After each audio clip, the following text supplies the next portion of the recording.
Mga boss, kung nakikita niyo yung kamuti natin, mataba.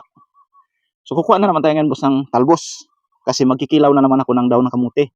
Mahilig talaga ako kasi mga boss yung kamuti ba dahon. Lagain lang. Tapos lagyan ng suka, asin, kamatis. Okay na yun, sibuyas. Mangunguha na tayo mga boss. Ito, taba oh.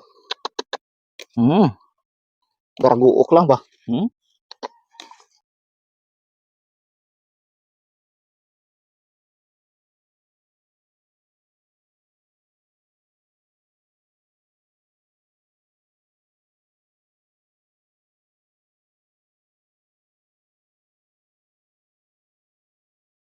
Mga boss, ito na yung kinuha natin kamuti mga boss. Nag-prepare na ako mga boss ng pangrekado sa kanya. Kamatis, sibuyas, siling makahang, tapos native na hipon ito. Tapos pinigaan ko na rin ng isang kalamansi. Tapos pinakuluan ko na yung ating kamuti mga boss. Yan ang boss, ito, pakita mo dito na. Yan ang mga boss, yan, pag naganyan na siya mga boss, ibig sabihin, pwede natin siyang kunin. Okay, luto na yan mga boss. So, i-prepare na natin, lagay natin doon.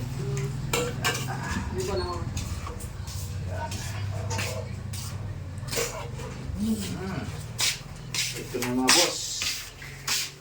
Yan. Diba nalagay na natin siya dyan mga boss. Nakikita nyo sa ilalim yung mga kamatis, mga bagoong na Bisaya. So tingnan nyo yung sabaw ng mga boss. Violet na violet. Napakang sustansya nito mga boss. Yan o, violet. Pwede nating inumin yan mamaya kasi sustansya yan. Mga boss, yung recado din ng sabaw ganito mga boss. Which is mayroon natin siyang kalamansi. Lagyan mo natin siya ng asin. Asin. Kung yung dahil yung Kiko Pangilinan na suka at saka asin yung sinabaw sa kanin. Malaking katangahan yun. Yan, tapos kunting, siyempre kunting bitsin lang mga boss. Yan, kunti lang yung tamang kuwan lang. Yan. Kasi mahirap din pag sobrang tayo sa bitsin. Tapos suka na mga boss. Suka. Yan. Naku, solve na tayo dito mga boss. Napakasarap na nito mga boss. Yan. Ganyan lang kunting tulo-tulo lang na suka. Okay, tapos haluin na natin itong mga boss. Ganyan mga boss, oh. Yan. Yung baliskad rin lang ba mga boss? Oh, kita nyo mga boss. Yung Bisaya nating hipon, nandito na sa ibabaw. Yan yung pinaka-pabango niya, mga boss. Yan. Okay na, ready to eat na ito mga boss. Ha? So, ano pang hinihintay nyo? Ako'y talagang naglalaway na talaga mga boss. Hindi naman sa pagmamayabang, pero naglalaway na talaga ako. Napakasarap ito.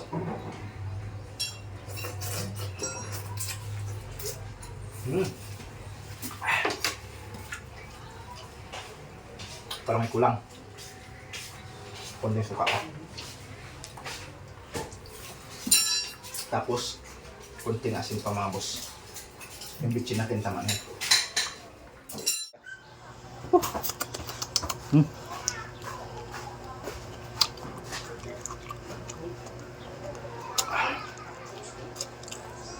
Bisaya na ipon.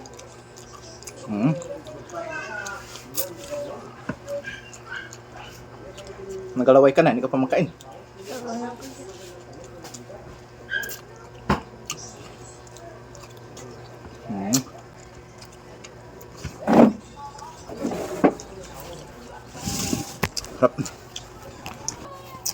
At dahil nga mga boss ay napatikim yung anak ko at siya nasarapan sa ating ulam, kumain na rin siya. Nahiya siya mga boss magpakita.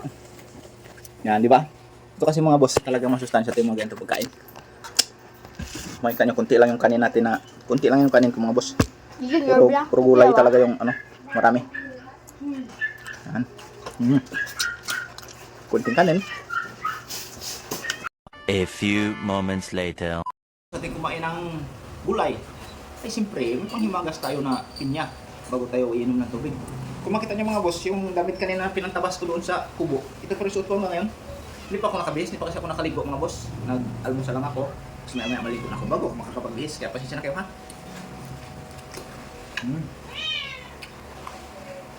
Kasabor.